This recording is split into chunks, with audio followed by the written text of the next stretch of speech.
The woods were a blanket of darkness. Tall trees reached to the sky, their branches stealing the narrow shafts of moonlight. I navigated it with my lantern alone. In it, I burned letters. I hoped I'd brought enough, but even now, a half hour into this journey, I felt my bag emptying faster than expected. Not good. My heart thrummed as I moved through the brush. There was a single path to Gloomfall, a narrow trail that was rarely traveled on, except by my family and those of the like. It'd lead me to the Lighthouse, to my sister, but only if I could find it. "Lost?" said a voice. I wheeled about, raised the lantern and squinting into the murky shadows. "Who's there?" Laughter met my ears. Playful. A shape appeared.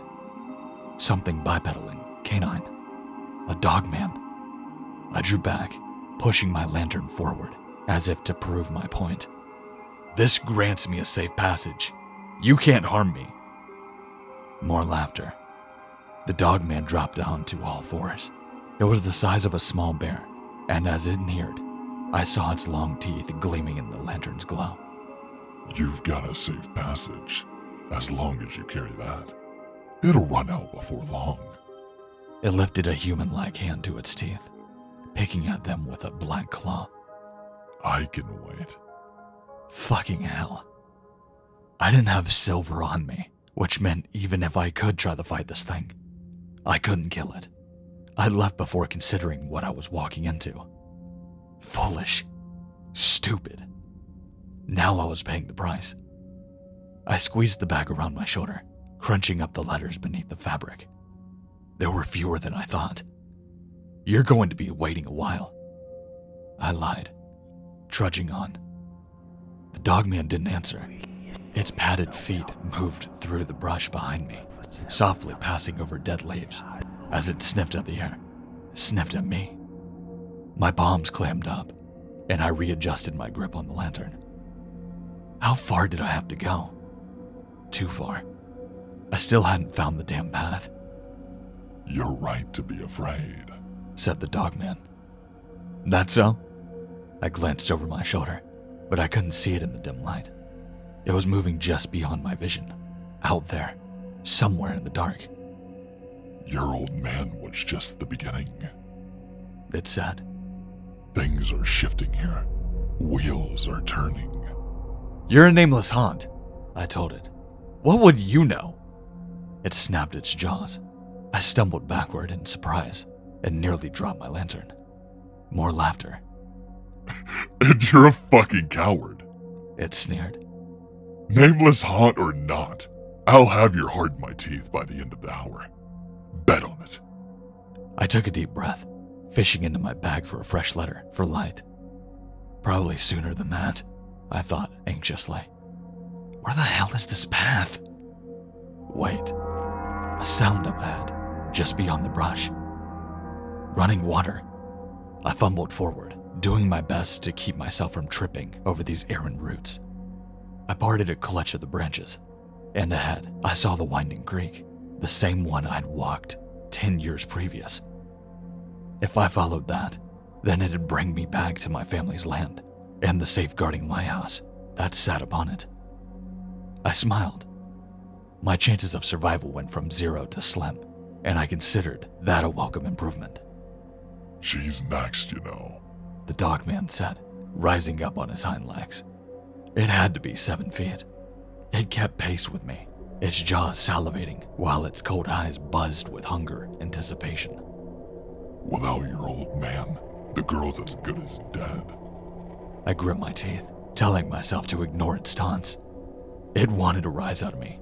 The more emotional I got, the sloppier I became, and the more likely I'd be dropping the lantern. "You're well informed for a haunt," I said, doing my best to salvage something from my situation. "Something as well connected as you probably somehow knows what killed my old man." More laughter. Howling. The dogman kicked up stones along the creek shore as it bounded around me, and I did my best to shield my lantern from any errant debris. If it knocked it out of my hands, even accidentally, the dogman would die.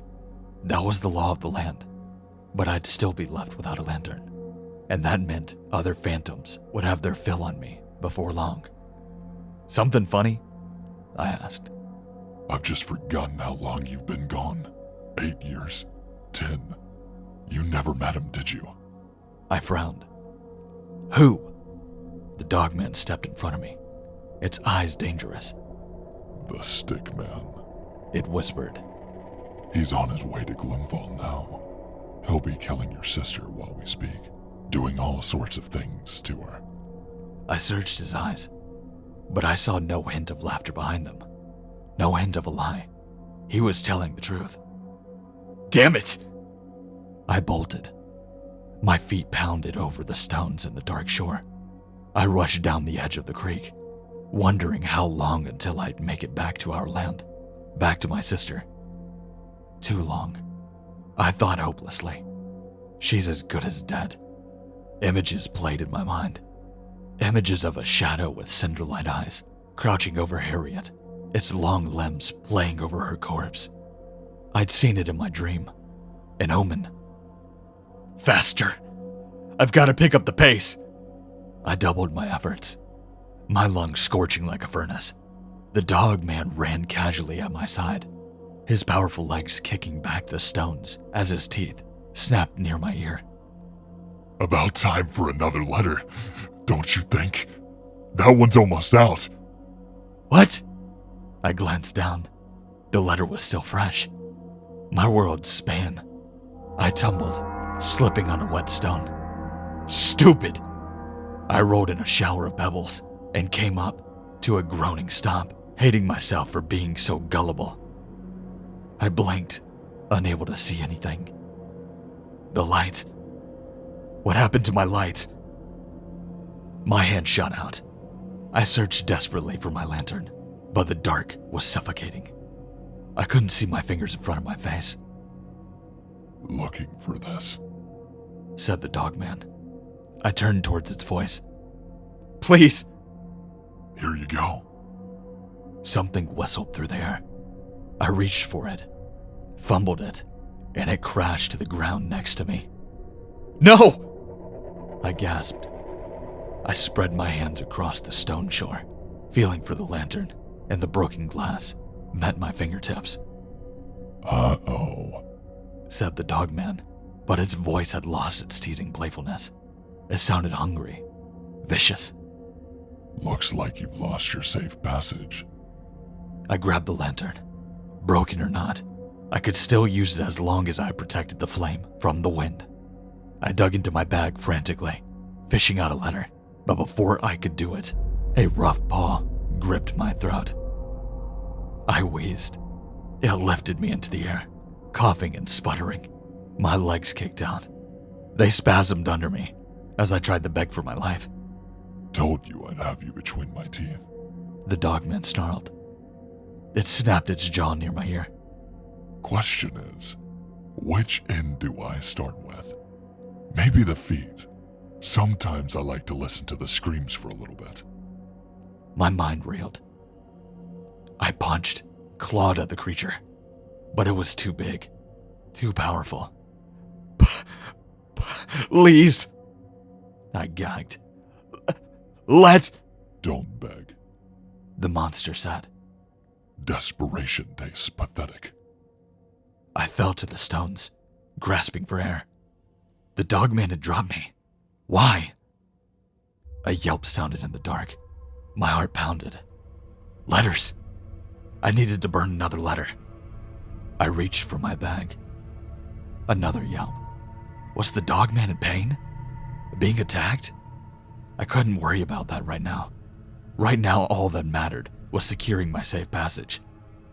I brought my lighter to the edge of the letter, and the paper curled, hissing and cracking with the sound of salvation. Good. I breathed a sigh of relief, placing it into my lantern housing and pinching it beneath a stone. That should buy me a few minutes. A new sound from my right. Slick. Wet. It was like flesh being torn into. Carved up, and it followed by a low canine whimper. I swallowed. The dogman wasn't a particularly powerful entity. It was considered a nameless haunt, a wandering phantom of the wood that did the bidding of others, more terrifying creatures. But as nameless haunt went, dogmen were fierce beasts, and anything that could threaten a creature like that was wisely feared. "Hello?" I said, uneasily, into the dark. My lantern flickered, revealing a scene upon the rocky shore. Blood. It trickled down over the stones, flowing past my boots, and down into the babbling creek. I inched closer. A body lay on the ground. The dogman's. It wheezed, heaving weak breaths, as something carved into its neck, working its way back and forth across the thick muscle with precise efficiency. "You're rusty," said a voice, cold and haunting. It belonged to a man. He stopped carving the creature's head, lifting the blade onto his broad shoulders, where it gleamed serrated silver. I raised my lantern. My feet stumbled backward, my mouth moving wordlessly. The man was tall, far taller than I remembered. His hair fell down to his neck in a black mane, and his lips spread into a midnight smile. "At long last," he said, "the prodigal son returns, and with him brings the end of all things." "You?" I breathed. It was all that I could think to say. No words could express the hurricane of emotions, of rage, pain, and hatred I felt in that moment. I hadn't looked into those eyes since I'd watched him kill my mother 30 years ago. "What's the matter?" asked the man. "Don't you want to give a hug to your big brother?"